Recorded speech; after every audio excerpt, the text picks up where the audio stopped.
Join, welcome. As you know, you're used to this. Getting everything set up right now on the other streaming services. And let me just make sure that LinkedIn's working.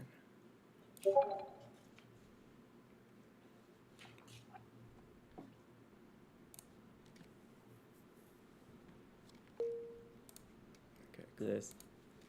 All right, awesome. We're live on LinkedIn.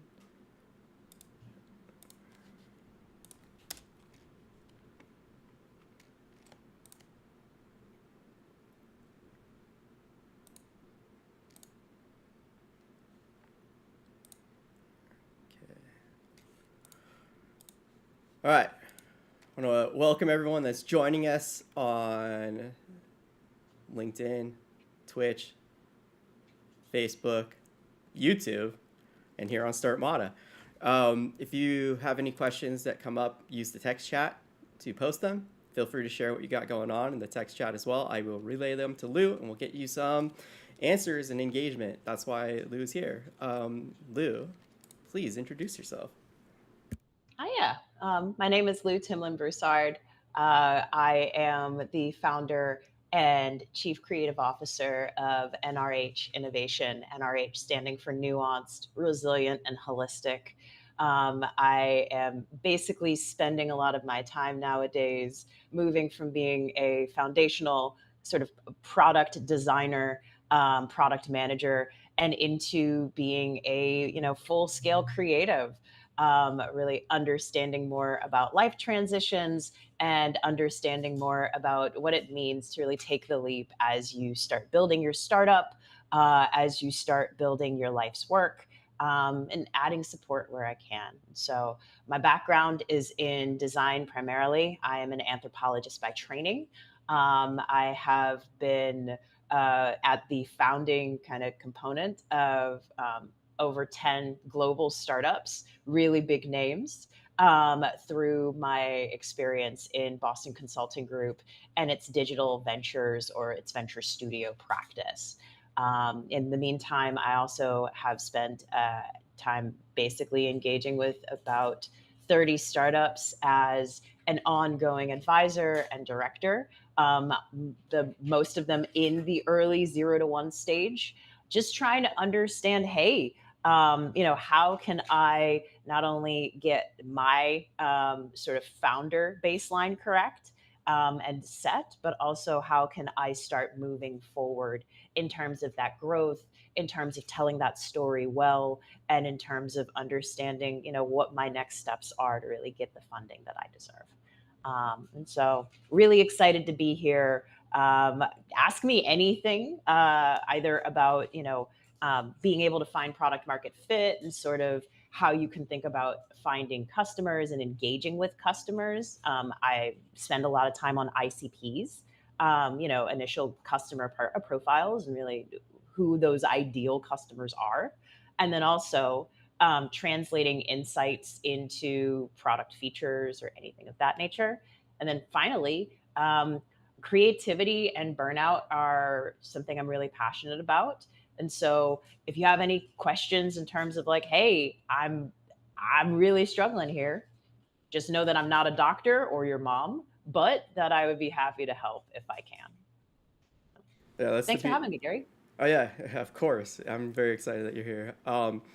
Yeah, I think the beauty of how mentors and peers is to have that camaraderie and know that other people experience similar things and there's a way to manage it, overcome it, and ideally be okay if it. A common theme that came up last office hours was the idea of being okay with your fear and learning how to sit Yeah, with it and push through it and not let it control your actions, which is where a lot of people go wrong in business, professional, careers, but life in general, as many of us are absolutely. experiencing around us. That said, with your background in creativity and design, I'm curious how that set a foundation for your approach and methodology to product and other aspects of what you do in your day to day now. Yeah. If you can forgive some cursing early on here, uh, I self identify as a nosy bitch. And so, really, if you are thinking about creativity, yes, sometimes that means making art. Yes, sometimes that means, sort of making these grandiose kind of products.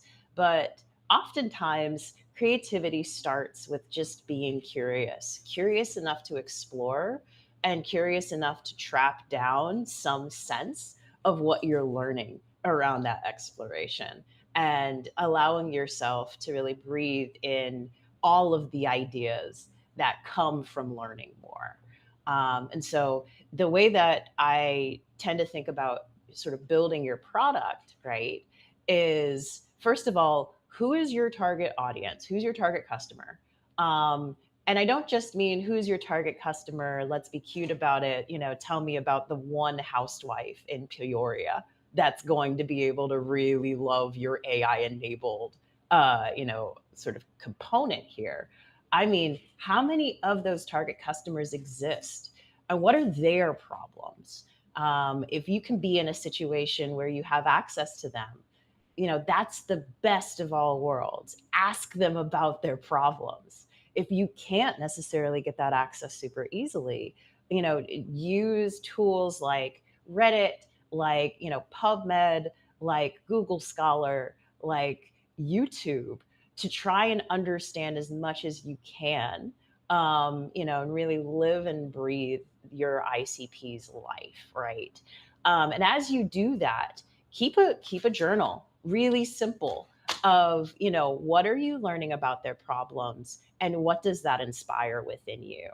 And as you start to build that understanding, you can then start to see how some of the things that you want to build for them actually become solutions to sub problems, right? You get to prioritize your ideas in a completely different way because they're not just internally driven or even driven by fear at that moment. They're driven about the realities that someone is living in.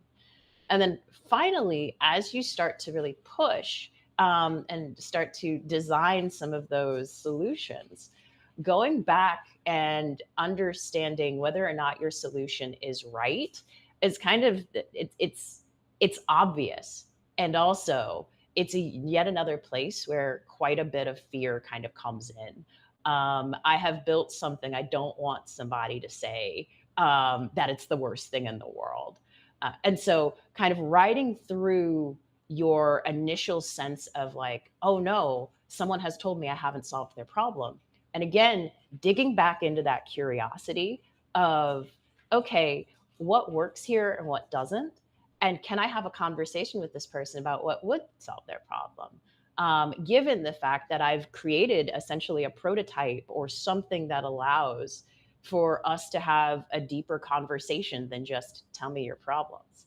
And so as you are starting to go through this process of building something real, curiosity isn't just about how you solve the problem, it's also about who you're solving it for and why.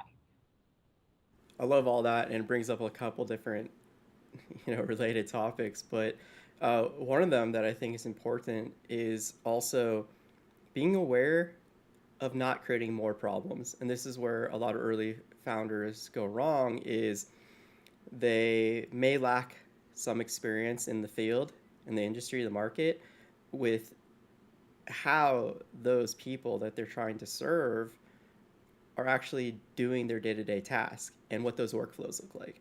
And a lot of times, because of that lack of knowledge, they end up creating this solution that invites new problem areas to the workflows. So I think it's really important, like what you're saying, is to be okay with that pushback, that fear of hearing people say, oh no, this isn't right, or this isn't solving anything, or it's making worse problems. Because you need that. You need to make sure that everything you're doing is in the correct context of who you're serving. Um, Dr. Paxmore over on Twitch says, I'm also curious about approach and methodology. I'm building an app, and my methodology is build the basics, then iterate thousands of times as I run into friction. Eliminate that friction, the target being me at that stage. Do you have any thoughts on that iterative process? Look, I think it's one of the joys of having AI agents kind of exist in our world now. Oh, you don't have to pay a freelancer on Fiverr to think of something hundreds of thousands of times to get to the really juicy stuff.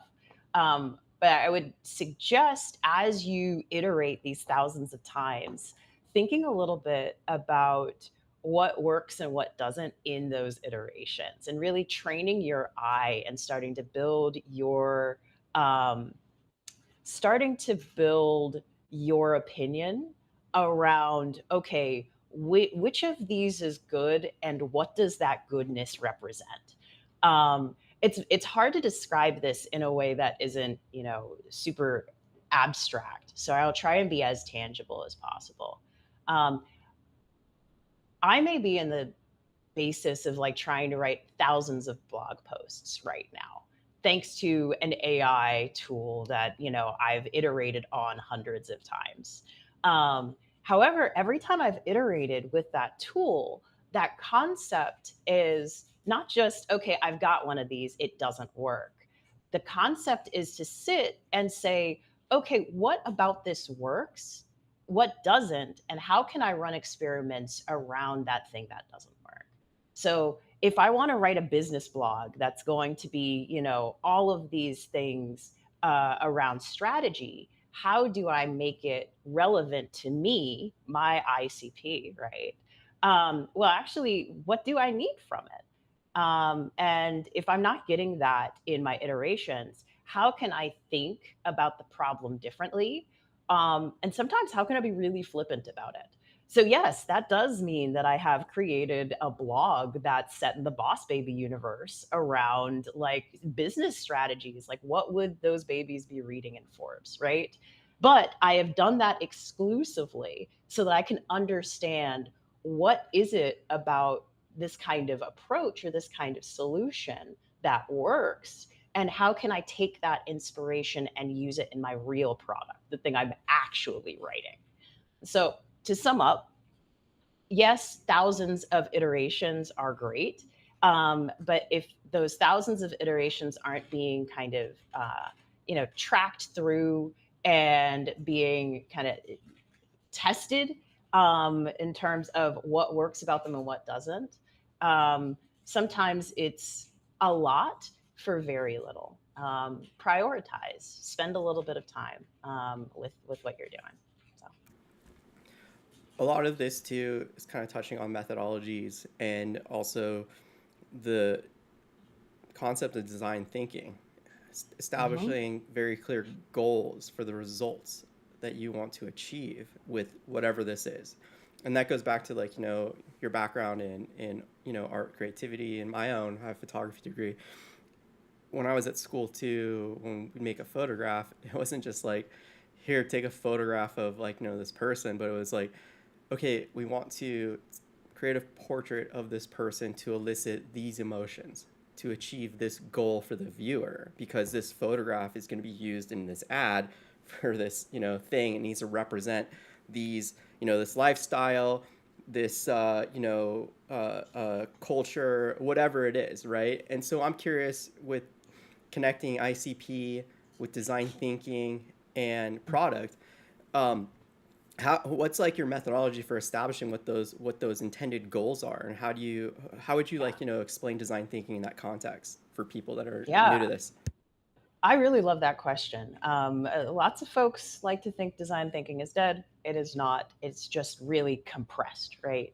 But think about design thinking as an opportunity to explore a checkpoint of whether or not you are hitting the target, and then validating that what you're building is the right thing and you're building it right. And so, we can start again with that concept of, I am the target audience for a product that does X, Y, and Z. And in that product, okay, I have a hypothesis, all things considered, that what I want in the world is a Google Doc that runs like Notion. I don't know why it has to be a Google Doc. I don't know why it has to run like Notion, but we're just going to go with this as an example, right? So Now I have to go and explore all of the components of why things work the way they do a little bit. Or also, what is the actual job I want to achieve in all of this stuff? What's the job to be done? And as I start to open up my aperture and go into a period of divergence about all of the kinds of jobs that I could be doing with this, at some point, I'm going to hit a wall. I'm going to feel really overwhelmed. I'm going to say, look, there are 10,000 things I could do with this Google Doc Notion situation. Um, what's the one that's the most painful? What's the one that I maybe sink the most time into? What's the one that I feel like more than me has as if like a problem? How can I prioritize and really engage with the goals there? And that feels, again, like a place where you can really be afraid of getting it wrong. But like you've already done all of the work, honey. You know there are tons of goals. And so if you get it wrong, guess what? You can always pivot. You've already done all of the foundational work. Um, but you start selecting that goal that's the biggest pain or the pain that you'll have the most kind of like aperture for, right? And then you start converging down into, okay, what are the ways that I could solve this? And then you're essentially in your first diamond of what's a double diamond, right? Which is like a classical design thinking framework. So in that middle, you now just know what you're building. Congratulations. Some people don't get there. But as you're starting to build those prototypes and really engage, you're now in that space of, as what we were talking about, hundreds, thousands of iterations, trying to understand what's right about this. Does this actually get to the target, to the goal? And as you're doing that, you're starting to pivot and you're starting to do creative problem solving. And after a while, you will again hit that wall of there are now hundreds of solutions that I may have prototyped given the way things are allowed to work in the world now. So guess what? Which is the one that actually is the most elegant? Which is the one that uses my resources the best? Which is the one that feels the most like it actually helps that super big pain without making it obvious? Where are the components? Cool. Now you get to really lock in and deliver that solution as best you can.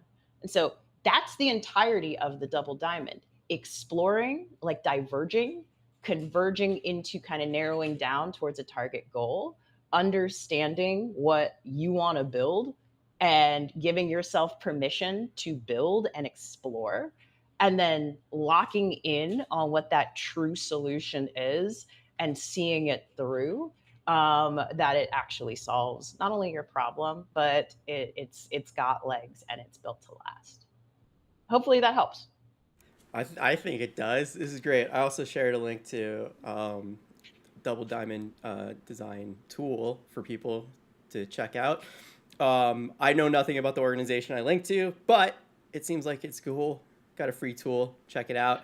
Oh, the Design Council's OG. They're great. Awesome. There we You go. picked the right one. So Cool. All right. So Daniel Spice over on LinkedIn asked, as a startup founder who's doing everything, I'm releasing a first trial MVP. I have my ICPs in mind. What are some strategic ways you can track behavior and participation for new feature or retire others? Context, I'm getting decent foot traffic. it's lunch. Yeah, it's lunchtime. I'm getting decent traffic from a super niche in my industry currently, but I know these folks are representative of all my ICPs. They speak on the complex, which is great for longer term viability, but not the broader market. Interesting. Yeah. So if I'm understanding you correctly, you've already got folks who are like not your super fans, where we're not going to go full Wired magazine right now. But you've got folks that are at least like aware of the problem, aware that you have a solution, and can really start to like give you feedback. Feedback is great. It's a really big gift. Not everyone gets feedback. Apathy is the worst thing we could possibly get from our customers. Um, so, there are a couple of ways that you can do this without necessarily boiling the ocean or like really canvassing all things. The first is if you haven't set up a panel of, folks who are already customers to get just basic level feedback through a survey or through, I don't know if you're B2B, through like quick update calls. You really should. I think it's an easy, low effort and low cost way to start kind of like getting some of that understanding for your roadmap. I also think as you already have an MVP out, right? Now you can start doing message testing to bigger populations. That originally, like back when I was doing it a lot, it required you to kind of do things like buy Facebook ads and do all of this other kind of stuff. But you could do it really quickly simply through, again, open calls, snowball recruiting. So asking your customers if there's anyone in their lives that might actually be able to give some feedback on this product, engaging in that way. And then I also think, look, there are definitely communities in the world. Like I think Startmata is kind of one of them, where you can start getting connected to folks who kind of do the growth testing component of this a lot more often, right? So leaning on asking for help in this space is helpful, especially now that you've built the MVP.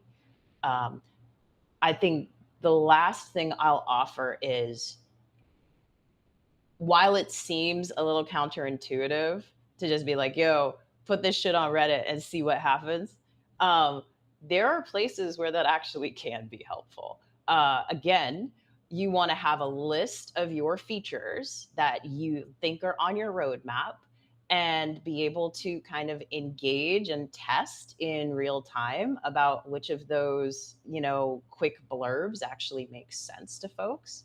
But you can do that again, really low cost, really low effort, in a way where it helps you kind of test things out easily. Good luck. Hopefully that helps. Right on. Yeah, Daniel, hopefully that's good. Feel free to ask follow-up questions. We got new people cycling in over on different socials, so welcome.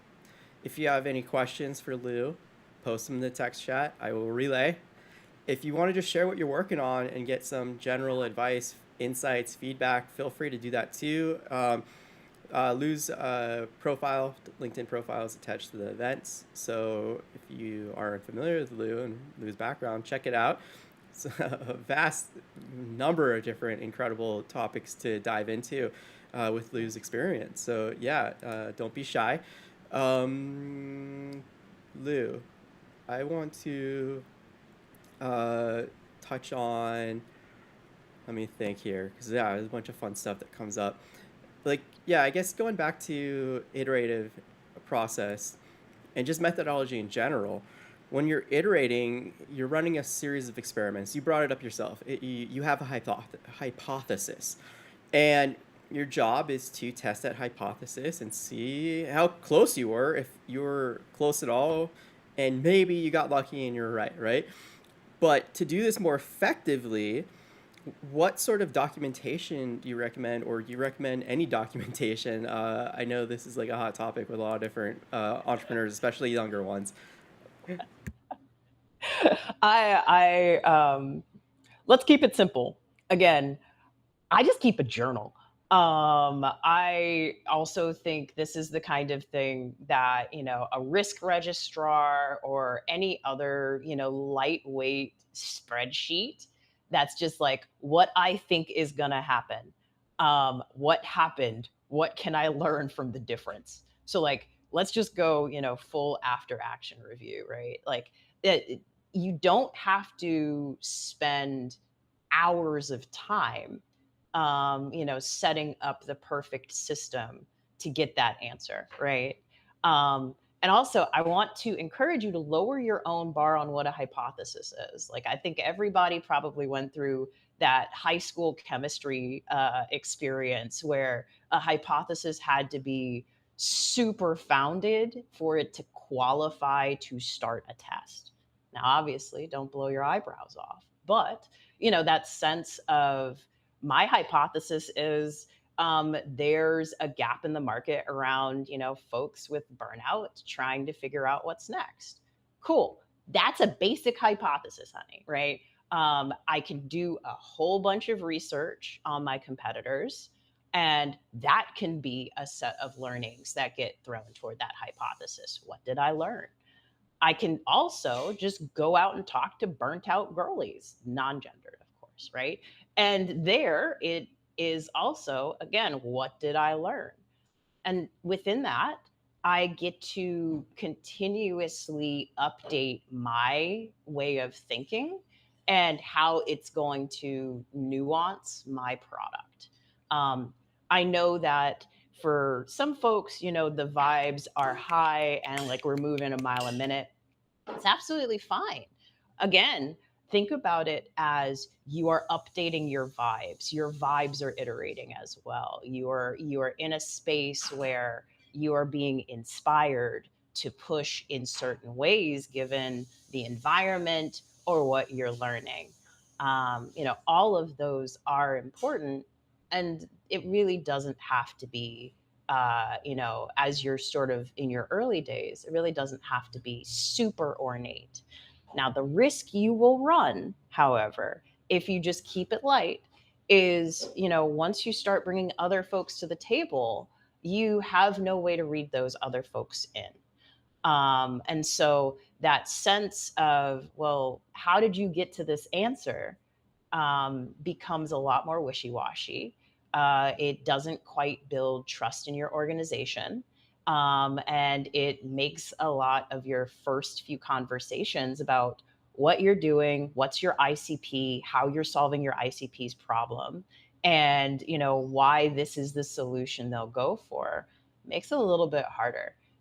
It may also make making your first pitch or any other kind of framing where you have to communicate what you're doing um, a little bit harder as well. Appreciate that. Dr. Paxmore asks, how do you iterate without documentation? This is something that I'm constantly asking founders that come through these communities that are doing that. Yeah, I don't know how. It doesn't make sense. Yep. Yeah. Yep. But yeah, I love that you keep going back to your journal. It's one of my favorite tools, pencil and paper. I do it for not just like, yeah, documenting processes, but, coming up with any sort of idea, wireframes, anything. It always starts in pencil and paper. It's just the easiest tool. I always have it. It's most affordable. Like, yeah, I love it.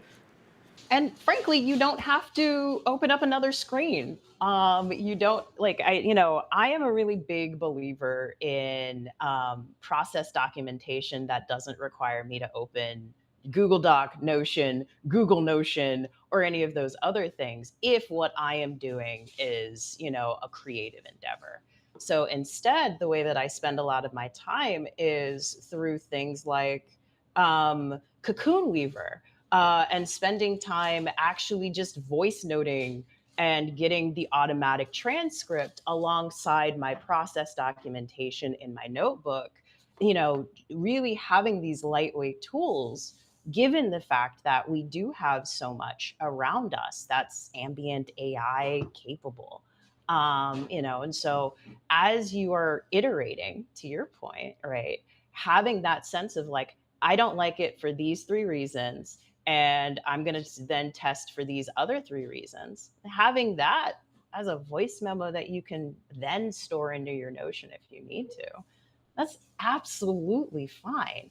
But it at least allows for breadcrumbs and a paper trail in a way that allows you to train your eye and allows you to know what you've been through before and show it to people in some kind of way. And that's the part that's the most important as you build your little hypothesis register and start doing your tests.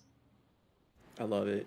Something that comes up too that you touched on, expectations and competitive research.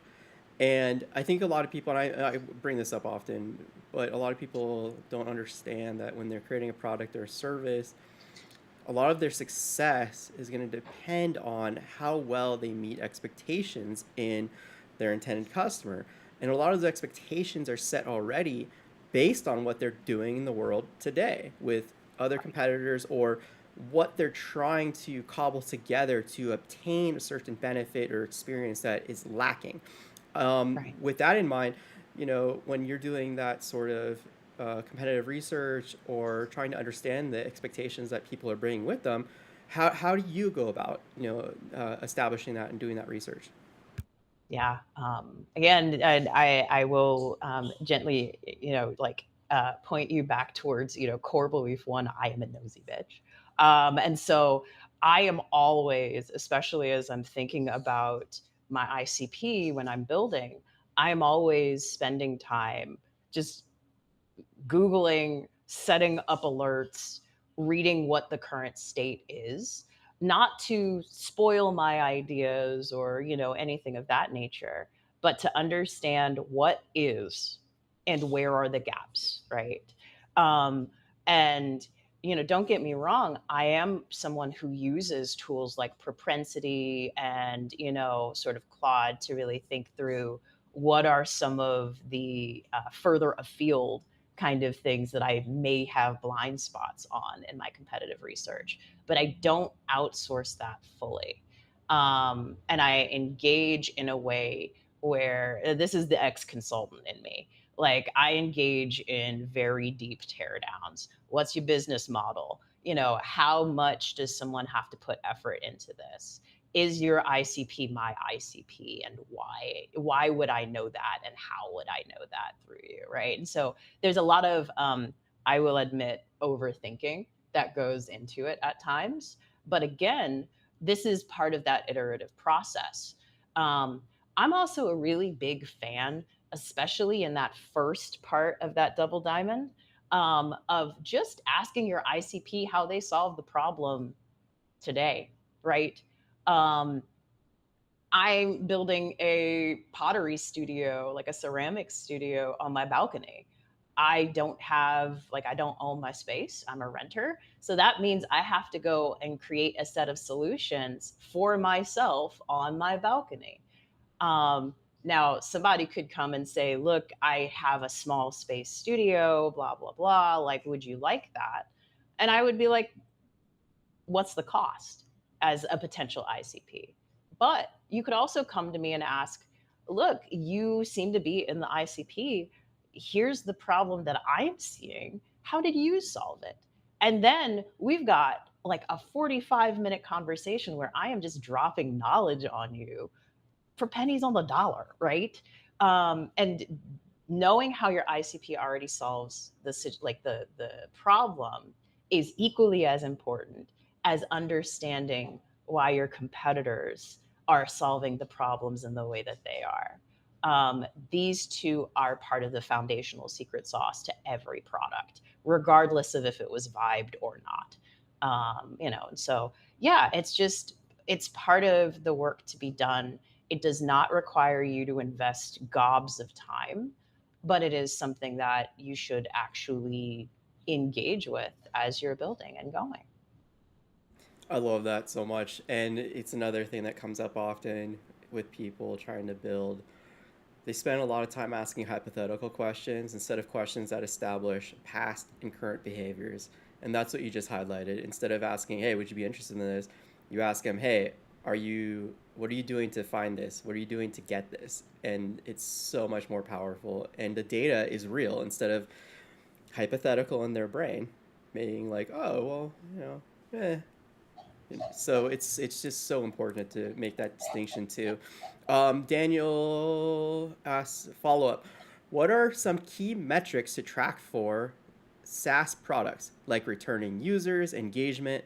I want to track metrics that are important for bottom line and startup performance. My product is focused on recurring revenue membership.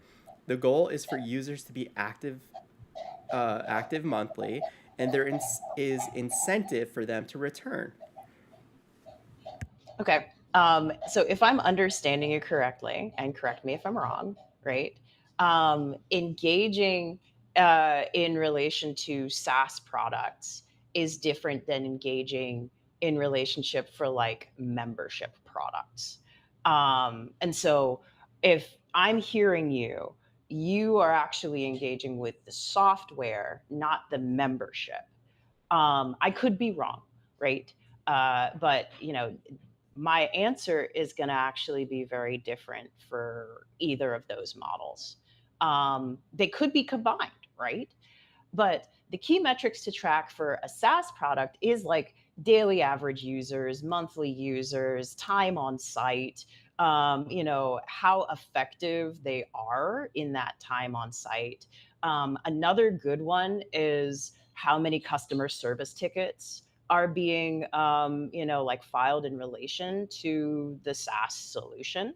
How many cancellations are being, like filed in relation to the SaaS solution, all of those pieces, right? For a membership, though, uh, there are things that are very different that you could think about. Uh, Again, time on site, daily and monthly actives, right? But there, it also comes down to, what's the amount of content that someone's engaging with in a space?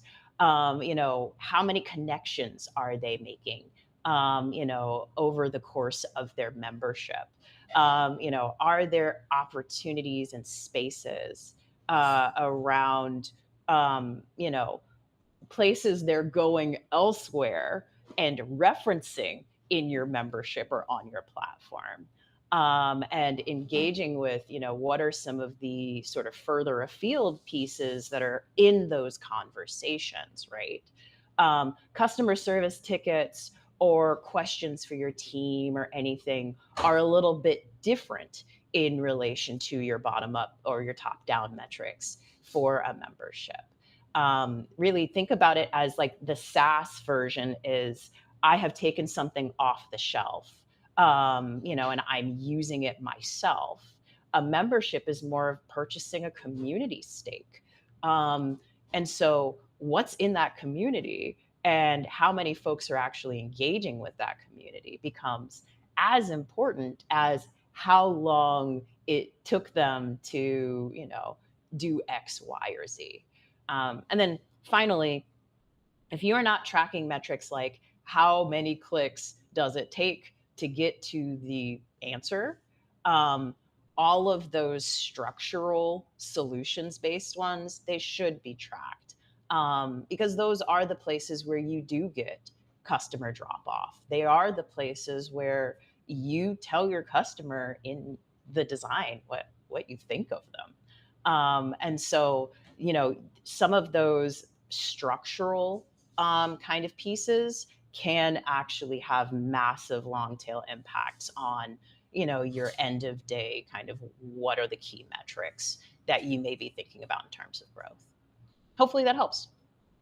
I think that was great, and yeah, Daniel said correct in regards to your assumption with what the product is, and I think it's also important to kind of touch on the use of SaaS because this comes up again all the time with different founders who are trying to build stuff.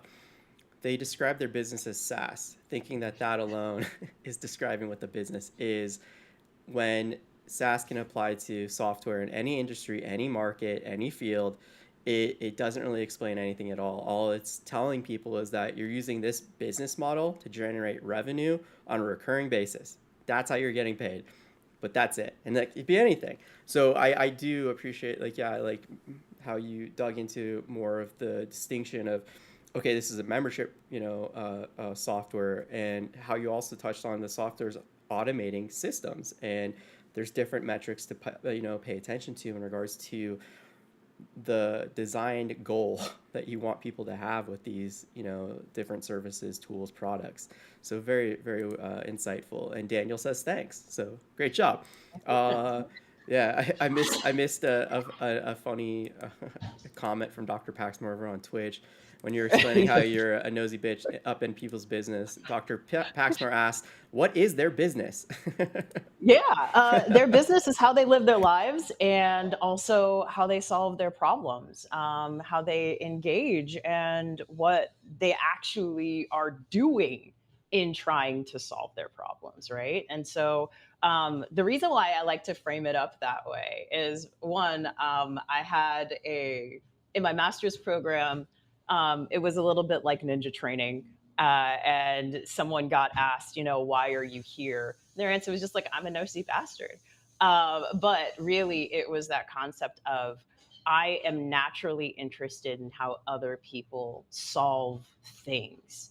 And like the beauty of life to me is the concept that like there isn't just one way to do it.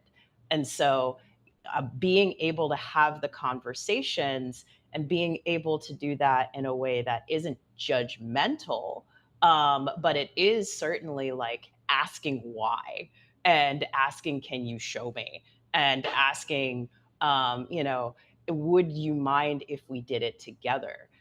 Is at the foundation of the career that I've built. Through building merchandise for some of the biggest franchises in geek and gamer anything, all the way through to building fintechs in Latin America and in Southeast Asia, all the way through to building a mining tech company. I was a miner for like 20 minutes, right? And then now starting to understand how people solve their burnout, and how they get back in touch with loving art or loving creativity, regardless of if they want to self identify or make money as an artist. All of those things come down to why, how, and would you mind showing me? Thus, that was a bitch. I get into people's business. I love it. It's kind of similar background to me. Like again, I started in photography and everything, but then I transitioned into doing product UX, and it was because I was the complainer. I complained all the time, and Oh yeah, I learned how to channel that that frustration of complaining to things into asking, how could this be better? And then that led yeah, to me then becoming a nosy bitch yeah, myself and starting to like do yeah. that process of how does this happen? But what's really interesting too that you touched on is also this concept that you can achieve the same thing in infinite different ways. And I learned that through photography and design. Most specifically, how to light like an image or how to do editing in Photoshop, because you could achieve the same outcome visually by utilizing any number of the different tools in different ways in Photoshop. It would just come out the same way. It's like, oh, do you want to use a hue adjustment curve, or do you want to do, layer mask over here or whatever? And so that was very foundational too for me in how I think about product and experience and workflows. I'm curious, with your background too, like how did that play a role in your mindset, and also with the constructive feedback sessions that you probably had with art. I imagine you would create something, show it to the class, and get a bunch of feedback from people, and that's Oh something yeah. like most entrepreneurs never experienced before. So I'm also Yeah. curious, like just this whole background, how that has really like played up in different areas of your life. Yeah. So what I will say, sort of as like a caveat, is like there are a million different ways to solve a problem, but that doesn't necessarily mean that they are efficient, or that people will not pay for your approach to solving a problem. It just means that the concept that you are the only person who has the solution is probably something you could take a little bit of a generous step back on. um, when it comes to feedback and sort of crit, right? I think every person who's kind of seen anything like Art School Confidential expects that crit sessions are consistently just people giving you the most terrible opinions, just like as a matter of cause. And I'll be honest, sometimes it does feel like that, like really. But what happens in those sessions is again, people training their eye as much as you are presenting something for the feedback. And so, you know, let's talk about something you may have vibe coded. Hey, here's one of my 1,000 experiments. Cool. I'm going to rope that 1,000 experiment down, right? Experiment number, 500. I'm going to present it to the class. The class is going to have a number of different points of view on this as part of the training of being able to look. And so, one of the first pieces that I would suggest is like, hey, recognize that there are 2 points in every feedback situation. There's the person who made it and the person who's looking at it. These two people are not the same. They do not share a brain. Sometimes they do share a brain. Sometimes it's weird. But, in general, it's usually like what you made may not be clear to the person who's seeing it, first of all. Second of all, you don't have to agree with the feedback. Um, but the feedback is still valuable. It's information, it's data. It is helping you understand how someone else is interpreting what you're doing. Um, this is one of the things that, again, this is why looking at the experiment is important, right? You are not only understanding what works and doesn't work in it, but you're also providing feedback, usually to your AI, about whether or not what is happening in the prompt is correct, right? Um, Finally, as you are listening to all of these folks interpreting your piece for you, you're usually not given the chance to defend that. That is on purpose. It's on you to listen, to prioritize which feedback is, not just good, bad, ugly, right? But also to recognize that some of that feedback is actionable, some of it is not. I wanted this to be a different color is not an actionable piece of feedback on a painting you just made. However, I wish that you would use this color. It's, like the way you mixed it is really beautiful on a technical level. Holy shit, I'm feeling things. Okay, maybe I could use that color again. Do I even remember how I mixed that thing? You know, so you're starting to get to these places where now you have a whole bunch of second questions that are for you. They are the true gifts. And finally, uh, shame happens, right? You may end up at the end of a crit session and say, oh no, like that was shit. I can't ever do this again. I'm not worthy of this. And first of all, like, if you'll allow me to get on my soapbox, I just learned that I was worthy because of being alive like 2 days ago. So, like, there's that. Um, but also, do something with that shame. Like, again, great time to journal because you are actually not hearing what someone is saying, right? You are hearing something that has happened to you or has developed within you. And it's worth hearing both. I know this is a very art teacher way of thinking about it, but like my gift to entrepreneurs in this space would be recognize before you're going into a pitch where you are at. Are you nervous? Is your body okay? Is it not okay? Right? Not quick breathing exercises or antidepressants okay. Like, do you believe that this is gonna happen? Go in, perform, pitch your heart out, babe. um, and recognize that you did it regardless of if somebody else likes it. And then from there, um, take the notes and think about what was said, which questions you got asked, because you will always be asked questions. And also, so what was said, which questions did you get asked? And overall, did that go as your hypothesis had expected? That is the raw information. There's also interpretation. Those are separate. And in that interpretation, bring back that sense of, how did I feel? What would I do next? Maybe even what would I do differently in the next one, right?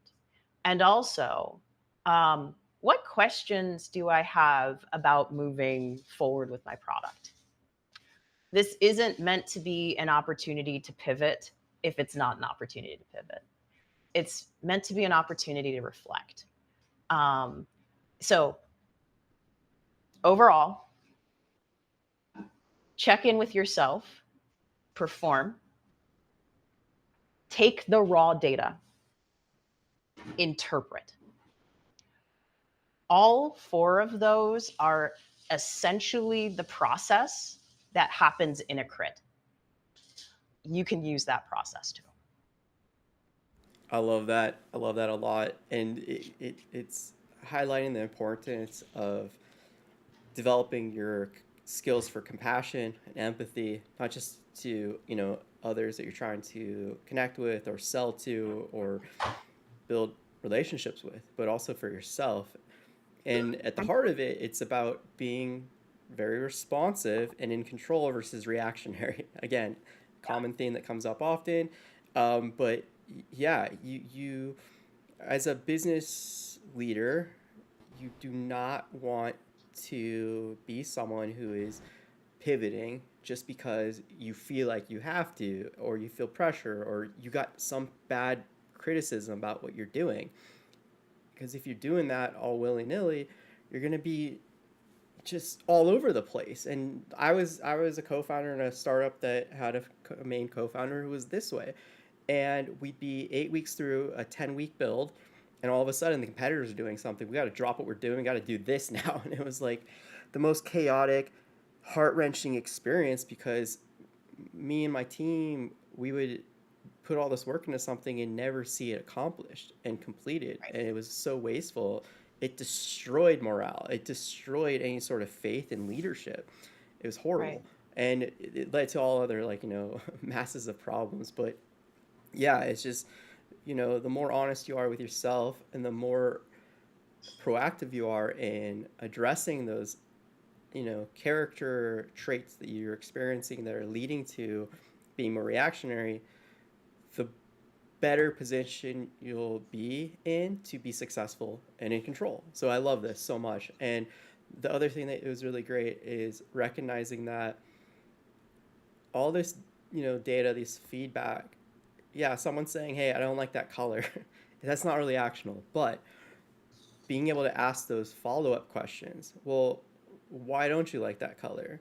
Why would you like another color? How did that color make you feel? How did it impact, your experience with the whatever it is?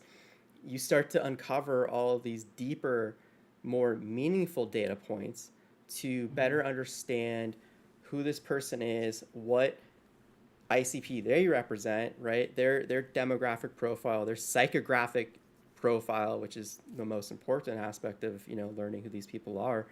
And then being able to either be or confirm that, oh, they are in my ICP. I need to figure this out a little bit more and dig deeper into this. Or, oh, they're not in my ICP. They're someone I can wait to focus on until later if I feel like I can expand to that next niche and they're a good, group to follow up with next, right? So all of this is so insightful and so helpful. Want to jump back over to everyone joining us. We got some new people cycling again onto the streams. Lou is here to engage with you, not me. So ask questions, use the text chat, post away, or simply share what you are working on or what you're trying to accomplish. And we'll get into it. Lou will share insight, feedbacks, answers, whatever. Lou, you're being amazing so far. This is wonderful. Daniel, Dr. Paxmore, thanks for being bold and brave so far, engaging. While we wait for a couple more questions, Lou, you're talking about fundraising and pitching. you have experience with directing a incubator program for well over a year.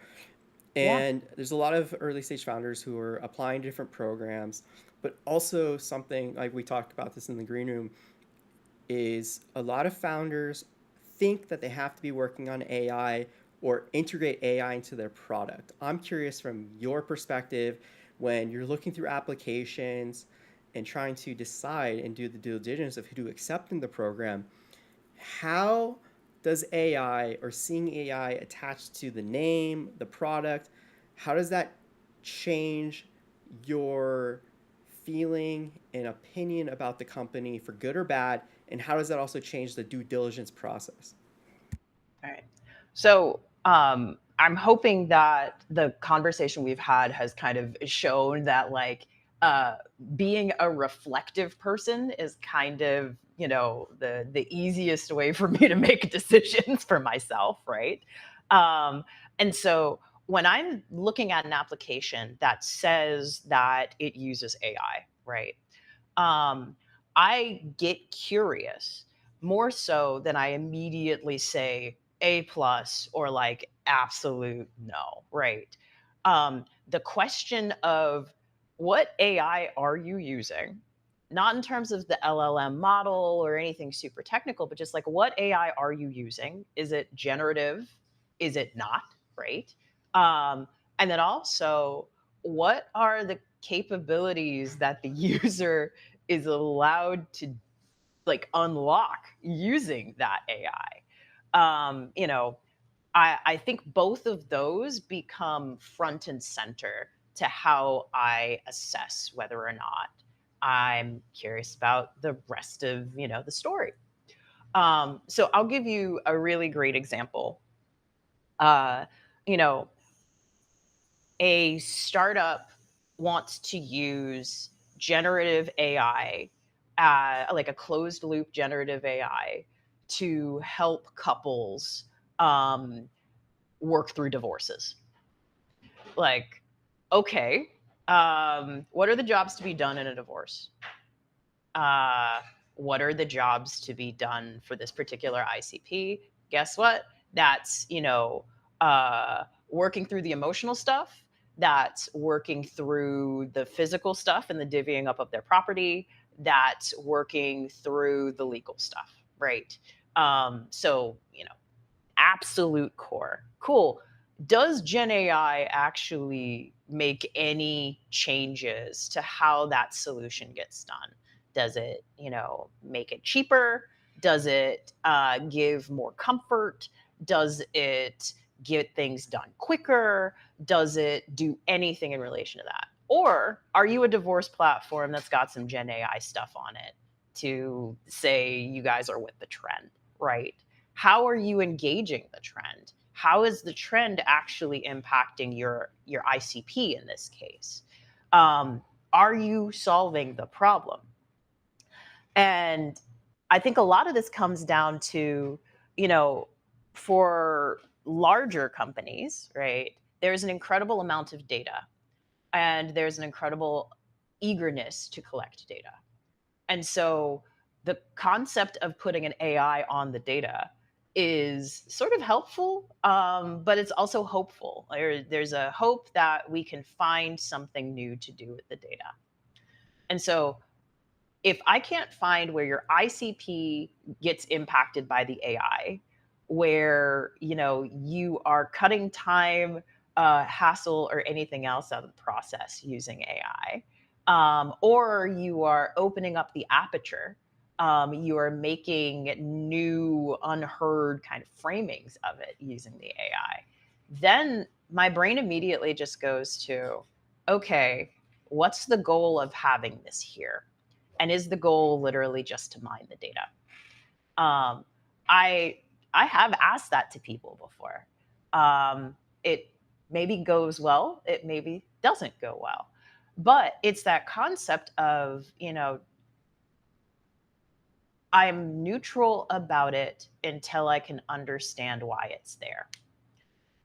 If I can't understand why it's there, I become a little suspicious, but I still remain in good faith. And if I can understand why it's there and how this actually impacts, and it does the same in B2B, right? Um, then I'm happy to further, consider it. It doesn't sway me immediately off the top.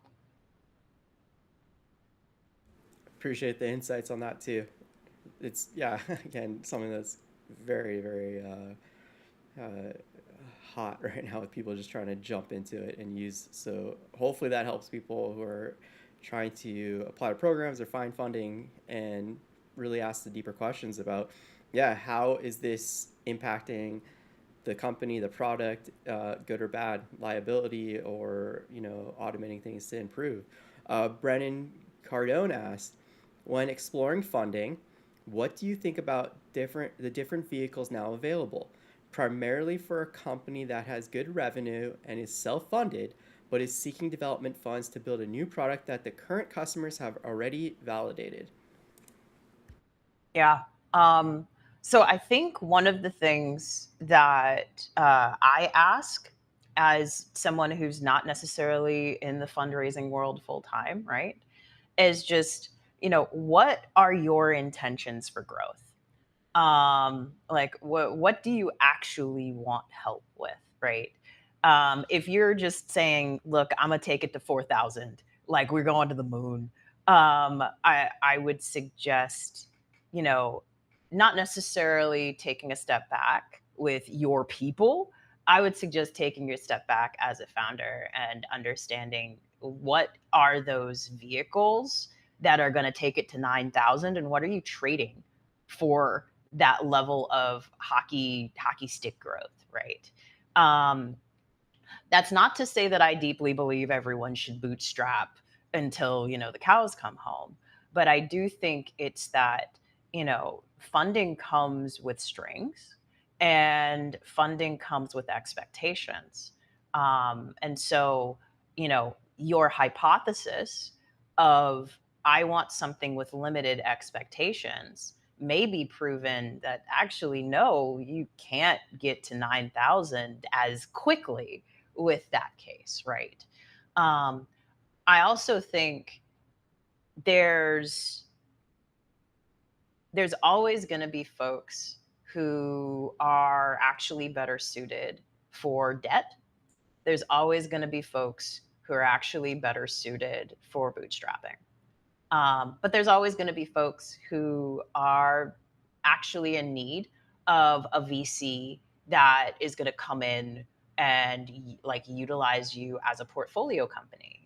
You get a lot of privileges in relation to that kind of approach. Again, it's all trade-offs, and it's all engaging with the trade-offs, um, not just during the fundraise or after it, but also as you're setting up your round and as you are starting to build your pipeline for pitch as well. Again, and as you can tell, a lot of the work that I do and the accelerator that I've worked with, the incubator I've worked with, has really been about the storytelling and connecting, in a way where the ICP's problem is clear, painful, and people are willing to pay for it, less on the side of here's the right vehicles for you. But, hopefully what I'm offering helps nonetheless. I think that was very helpful. Brandon, feel free to yeah, follow up, ask any additional questions, or share. Um, Lou, we're a little bit over time, so you let me know. Hard stop, or would you like to entertain a little bit more? What do you want to Let's do? go. Let's go for a little while longer. I'll probably need to get out of here by the 30. But Okay, yeah. Well, we'll see what else we got. We got yeah some new people joining us over on Twitch. Slayer Darth, welcome. Yeah, so as I posted in chat, feel free to ask questions or share what you got going on if you're building a career or business. Lou's here to offer up some advice and feedback. Yeah, new people that have joined us over on LinkedIn, welcome. Same deal. Use the text chat, post questions, share what you got going on. I will relay. Lou, let's talk about burnout. You've had experience in that. You're trying to address that. What yeah. kind of just top three tips, bits of advice you give to people to be aware of burnout and avoid it? Yeah. So I think the paradigm shift that happened to me in the research about burnout, not just the I was burnt out help, but the actual, going in and doing the reading, is that the first stage of burnout is actually wanting to prove yourself. And so we may be in situations where, through no fault of our own, we have already set up the conditions for burning out pretty bad. And so, again, you're worthy. Love that for you. And also that sense of, if you are in a space where, gunning is the only answer, um, it's worth being reflective about that gunning. Again, journaling. And it's also worth really setting up some hypotheses about how long that gunning can last. So, number one, the first stage of burnout is wanting to prove yourself, right? Two, uh, if you are in a position where you can have support, um, build a team. And that team isn't just friends that you can go to a bar with and complain about work. It is actively, who are the folks that are in your life, either professionally or personally, who would be good to help with your fitness goals, if you have them. And by the way, a fitness goal could literally be walking around the block twice a month, right? Like, you really lower the bar. Um, you know, if you're in a state where you actually do have a GP, um, have you seen that person? Do you have a relationship with that person? Do you have a relationship with your own body? I know that, especially in the age of, high performance, um, the concept of having a relationship with your own body may be as simple as, I take Soylent 3 times a week, and I'm kind of microdosing on shrooms. Nothing to say wrong about either of those, but also, you know do you have any sort of aches or pains that are in the way of you being able to do anything? And if so, what do those feel like? Are there pieces that actually need to get kind of pushed back up in terms of your priorities? So, one, proving yourself is the first stage burnout, or like wanting to prove yourself is the first stage of burnout. Two, make teams around your health and recovery of burnout. And three, it can get bad, but it doesn't always get bad, right?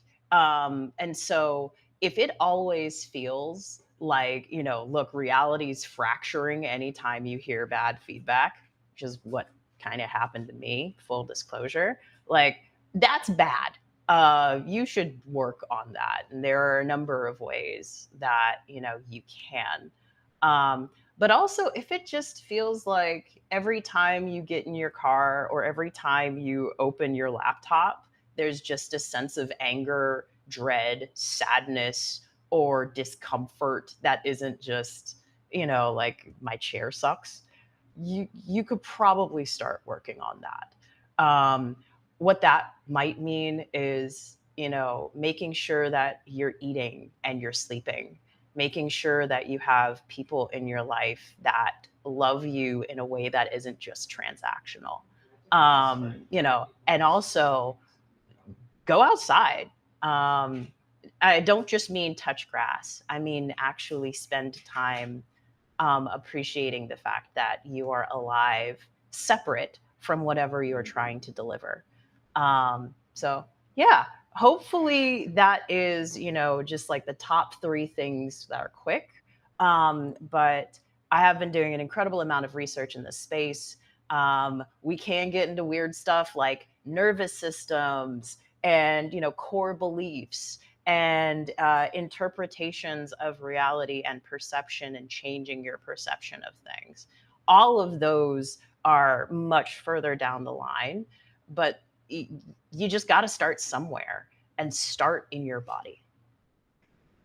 I think that's incredible, and it's something I can appreciate in regards to being someone that's very easily overwhelmed, dealing with a lot of different stuff, especially, trying to be a founder, and how easily everything, every little thing can feel like insurmountable at times.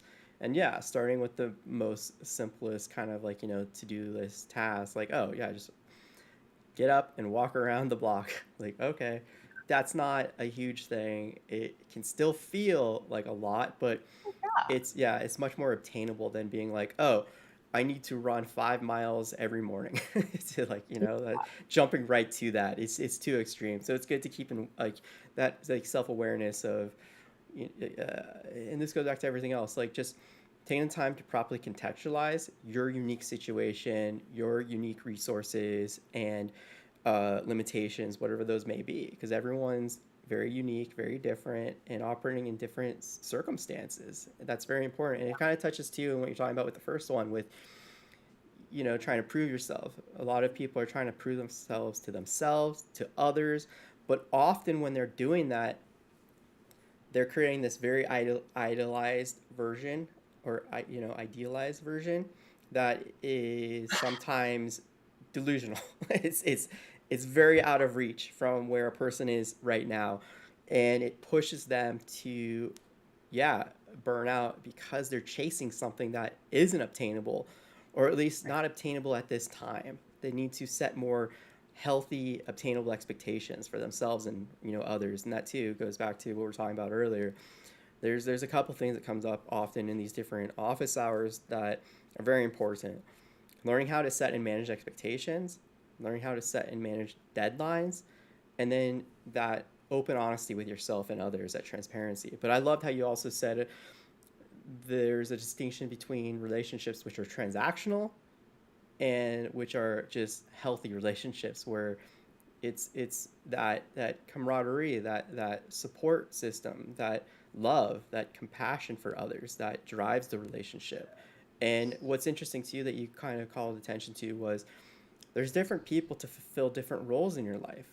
A lot of career, like really gung-ho career professionals, those A-type personalities, or those founders, they become very obsessive about their ambitions, and then they start to surround themselves, or they believe they have to surround themselves with people who are everything to them at all times. And they are like, their bare minimum for that is, if they aren't all of that to me at all times, they're not supportive of me. They don't understand that, like, you're so good at calling attention to early on, is that, yeah, everyone's different. Everyone has different motivations and passions and ways of thinking and perspectives and everything like that. But that is something that's beautiful, and it's an opportunity to learn from them and push yourself in different ways. And then, you know, kind of tying into this, surrounding yourself with people that are, your ceramic friends or your walking friends or whatever. It's fine if they're not all these things at once. They're just your friend that shares in that passion with you about that, and that's beautiful, and you can learn a lot from them. So yeah, I think this is hopefully like very helpful to other people that are listening to this. We got a question from Twitch from Slayer Darth. Yep. As someone who has worked as a front end developer, I would like to have a better intuitive sense as to how to put together designs. I'm someone who can identify good design, but can't work out how to put together a good design. What can I do? What should my roadmap be? Good question. Hell yeah. This actually interlocks with what I was also going to say in relation to something you were getting at, Gary. And so, Slayer, I will answer your question. But before then, what I'm not saying is it's bad to have goals, right? It's bad to have aspirations. It's bad to be like, oh, I am not in the place that I want to be. How do I get there? Right? Part of recovering from burnout is acceptance and engaging in the acceptance of what is, but acceptance isn't satisfaction, right? And so Slayer, to your question of like, I know how to identify good designs, I want to be able to get there in terms of making good designs, right? I actually think um, my immediate first question to you, as like the start of your roadmap, is how comfortable are you with making bad designs? Um, because it's actually going to be twofold. The first is you're going to sit and engage and start to be really tactical and very like textured about what makes the good design good. And then you're going to start experimenting in your designs with maybe what makes some of those good, what doesn't feel right, what doesn't look right. And it's a process of it's almost a Mobius strip of like continuing to see designs, continuing to look at art, continuing to breathe in and build your opinion set, not just A plus F, but instead, I actually really hate the color of this thing, but the structure is amazing. I really like beveled edges, but I only like them when they're in the small boxes, not the large boxes. When they feel like they're running off the page, it really makes my eye twitch a little, right? So you're starting to get to a place where the individual components are like something you can draw really quickly in your brain from seeing a good design. That's the first part. But I'm a very deep believer that you can look all day and be a very big aficionado. And if you can't um, engage with the terror that is making like bad art, then you need to push. Um, and it will be very easy to feel like you are making bad art. But again, that's the reason why you don't do it in a vacuum. You do it either with community, you do it like crayons are free, bruh. Or at least, you could probably get them for like $2 at a grocery store at this rate, right? So it's that concept of continuously making in a bunch of different ways to interpret what's out there, interpret what you love about it, make lower versions of it. Either versions on paper. Paper prototyping is super important, and it is again, it's low lift. You don't have to invest in a Figma account for that type of thing. And then as you're starting to understand, from a structural point of view, what you love, then you can start jumping into some of these spaces like Figma. I'm a really big lover of Kittl. Like there are a few other programs depending on which language of design you want to do. Are you UX UI? Are you graphic design and logos? Are you something else completely different, right? um, Really engage with building that fidelity based off of those sketches. Um, so again, look, make shit, make better. That's your roadmap. I love it, and it's really important, yeah, to recognize that, yeah, when you're creative, you're likely to be the worst, critic you have, because you're the one that sees the image in your mind, and you're trying to make that tangible. And when you're early on in this journey, like you said, that's the furthest away you are from being able to accomplish that, and it can be extremely frustrating. But I love how you're calling attention to this practice of mindfulness while you're doing these things, not just evaluating other designs around you and looking at that and exploring, like, why does that make you feel, what's the context of this, like, big bevel or small bevel and all these little things. But yeah, just being aware of where you are in your journey is going to be so helpful to pushing through that discomfort and keep going. And I love how you say, don't do it in a vacuum, hear other people. And the other aspect that's really important is this idea of good enough. When you're a designer or anything, the when you're making something for others to engage with, it only needs to be good enough. It doesn't need to be perfect. It will never be perfect, especially if you're creating it, because right, you have this very distinct vision, and just the way reality is, it's so rare to nail that vision in your head. And oftentimes, what's in your head, it's constantly in flux because that's how, brains work, right? When you're imagining something, different experiences and things that are going on in your day-to-day life from one moment to the next can influence what that is in your brain, how that's being interpreted and imagined. So often when something's in a tangible form, you can still be making these comparisons and it doesn't feel quite right. And you can do a little bit more, right? So you're always going to be pushing to chase perfection.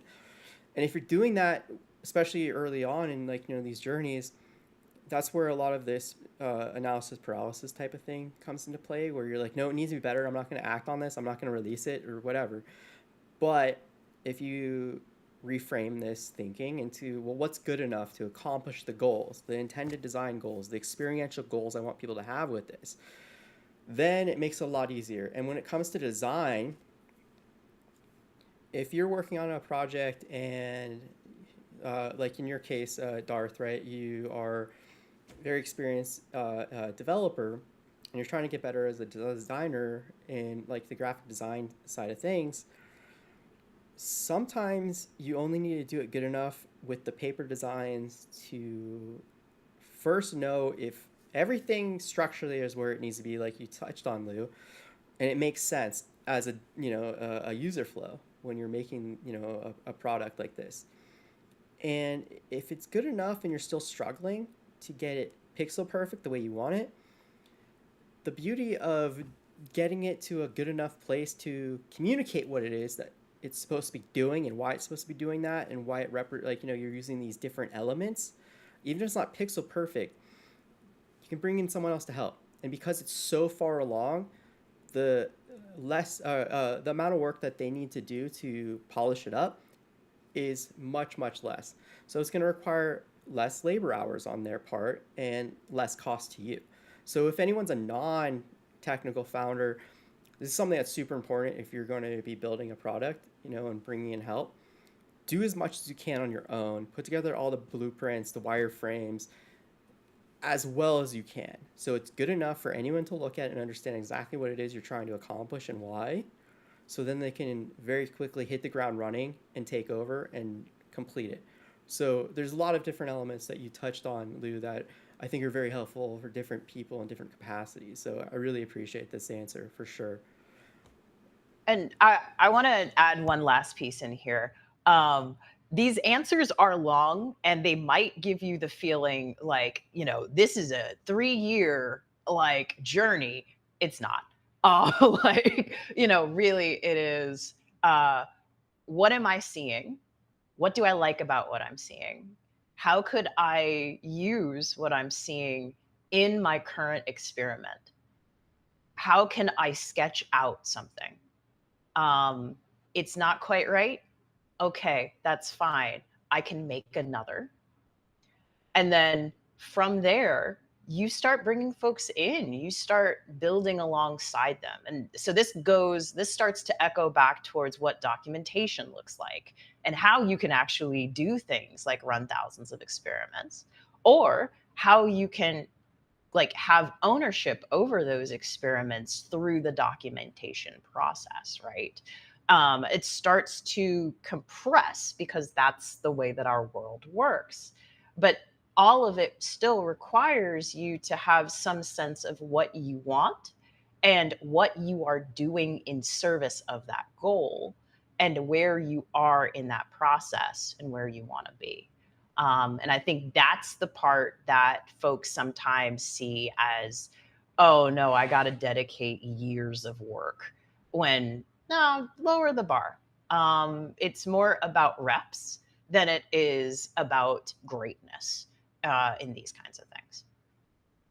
Absolutely. And another thing that, again, being mindful of those reps as you're doing it, it's going to make it more efficient as you're learning and honing those skills and growing. Yeah, this this notion of I just need to put in 10,000 hours. If you're doing that mindlessly, it's not likely to help you develop those skills in a way that you want and expect. So yeah, it's good to be mindful and aware. It's very helpful. So thanks to for that, Lou. Yeah, okay, we're up on time. It's just about yeah, the 30-minute mark. Lou, you have been absolutely incredible. I'm so yeah grateful for you participating in this. Course. Slayer, Boyne, Dr. Paxmore, Brennan, and also Daniel. Thank you so much for being bold and brave to ask questions and yeah, be vulnerable, put yourself on the stage and get some support, not just for yourselves, but everyone else that's listening. Everyone learn from this. So thank you so much. Any final thoughts, anything going on, Lou, that you'd like to share with the community locally and abroad? Yeah, no, I mean, if you do not think I'm full of shit, feel free to link in with me. I'm working on a bunch of stuff, both from like, public and private ends. And so there's a bunch of stuff that's about to come out on my LinkedIn, including a Substack, a couple of collaborations, and hopefully an open office hour or, open engagement if you're interested in working with me. So yeah, just thank you for being here. Really excited that I could help. Gary, I think it's amazing you have this community, and I'm happy to help where I can. Wonderful. Thank you so much. Thank you, everyone. Have a great rest of the week. Check you all later. And yeah, Lou, I'll follow up with you because I'd love to yeah No catch up. worries.